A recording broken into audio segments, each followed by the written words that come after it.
एक बार एक छोटे से गांव में सुनीता और रानी नाम की दो महिलाएं रहती थी। सुनीता एक जवान और खूबसूरत लड़की थी जिसकी शादी रानी के बेटे राकेश से हुई थी। रानी एक अधेड़ उम्र की महिला थी जो अपनी तीखी जुबान और दबंग व्यवहार के लिए जानी जाती थी। सुनीता एक सीधी सादी लड़की थी जो अपने पति और ससुराल वालों से प्यार करती थी। वह घर के सारे काम बड़ी लगन और ध्यान से करती थी। हालांकि रानी सुनीता के व्यवहार से खुश नहीं थी। उसने सोचा कि सुनीता अपने बेटे और अपने घर की देखभाल करने के लिए पर्याप्त नहीं कर रही थी। वह सुनीता की हर बात की आलोचना करती थी और उसके जीवन को दयनीय बना देती थी। तमाम आलोचनाओं और अपमानों के बावजूद सुनीता ने रानी से कभी शिकायत या बहस नहीं की। वह चेहरे पर मुस्कान के साथ अपना काम करती रही और रानी का दिल जीतने की कोशिश करती रही। एक दिन रानी बीमार पड़ गई और कई दिनों तक बिस्तर पर पड़ी रही।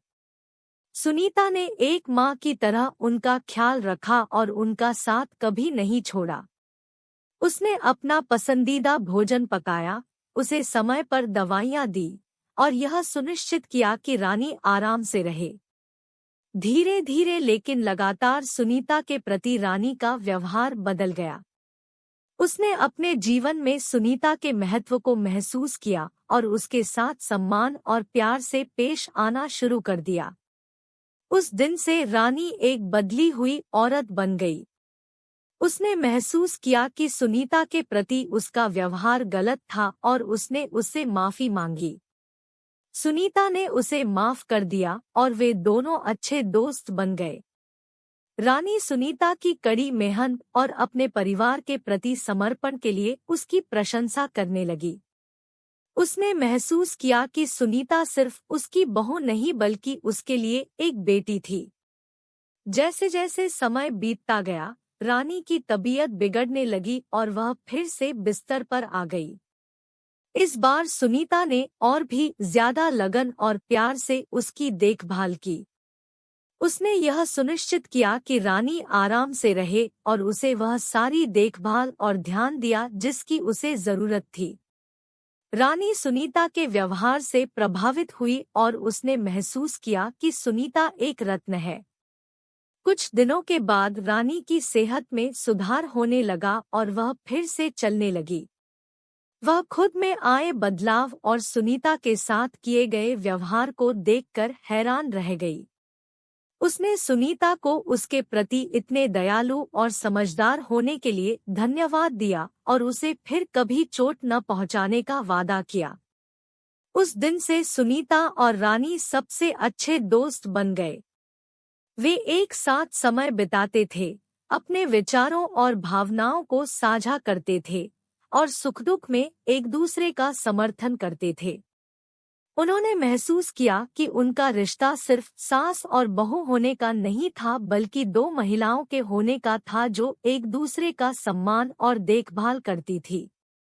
सुनीता और रानी की कहानी हमें रिश्तों के बारे में एक अहम सीख देती है। यह हमें बताता है कि स्थिति कितनी भी कठिन क्यों न हो, हमें हमेशा अपने आसपास के लोगों को समझने और उनका सम्मान करने की कोशिश करनी चाहिए। दूसरों की आलोचना करना और उन्हें चोट पहुंचाना आसान है, लेकिन उन्हें क्षमा करने और उन्हें प्यार करने के लिए साहस और दया की आवश्यकता होती है। आज की दुनिया में सास और बहू के रिश्ते को अक्सर नकारात्मक और विषाक्त के रूप में चित्रित किया जाता है। हालांकि सुनीता और रानी की कहानी हमें दिखाती है कि अपने ससुराल वालों के साथ एक स्वस्थ और सकारात्मक संबंध बनाना संभव है। बस जरूरत है तो समझ, प्यार और सम्मान की। अंत में सुनीता और रानी की कहानी प्रेम, क्षमा और समझ की एक सुंदर कहानी है। यह हमें सिखाता है कि स्थिति कितनी भी कठिन क्यों न हो, हमें हमेशा लोगों में अच्छाई देखने की कोशिश करनी चाहिए और उनके साथ दया और सम्मान से पेश आना चाहिए। हमें अपने आसपास के सभी लोगों के साथ सकारात्मक संबंध बनाने का प्रयास करना चाहिए और हम जहां भी जाएं प्यार और सकारात्मकता फैलाएं।